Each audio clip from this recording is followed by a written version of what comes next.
Jella Ataide. Sinabing hindi buntis ang ate niyang si Rhea Ataide. Naglabas na ng reaksyon ang kampo ng aktres na si Rhea Ataide patungkol sa mga kumakalat na balita na kaya siya pakakasalan ni Zanjo Marudo ay dahil nabuntis siya nito. Hindi na nakapagtimpi ang kapatid ni Rhea Ataide na ang kapamilya actress na si Jella Ataide sa mga isyong binabahiran ang pagkaka-engaged ng kanyang ate na si Rhea Ataide kay Zanjo Marudo. Matatandaan na sa gitna ng pagbubunyi ng maraming mga fans ni Rhea Ataide at Zanjo Marudo sa kanilang engagement, may mga nagbibigay kulay rito dahil bukod sa singsing ay wala nang ibinahaging detalye si Rhea patungkol sa naganap na proposal.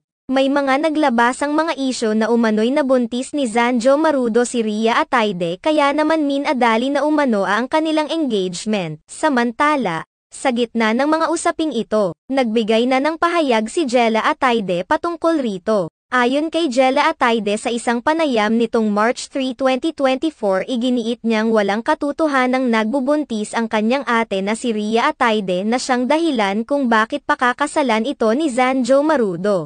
Ibinunyag rin ni Jella na matagal nang nagpaplano sina Zanjo Marudo at Rhea Ataide na bumuo ng sariling pamilya, subalit isinaalang-alang rin umano nila ang kondisyon ni Rhea Ataide. Hindi naman lingid sa kaalaman ng lahat na mayroong polycystic ovary syndrome. Iginiit din ni Jella na kung sakali mang totoong buntis si Rhea Ataide ay hindi na rin naman sila tutol dahil nasa tamang edad na rin naman sila ni Zanjo Marudo para magkaroon ng anak at magkapagbuo ng sariling pamilya. Nasa 32 na rin ang edad ni Rhea Ataide habang 42 naman si Zanjo. Kung sakali mang mabuntis si Rhea, hindi na umano ito kailangan pang itago dahil ituturing nila itong miracle dahil sa kondisyon ni Rhea Ataide.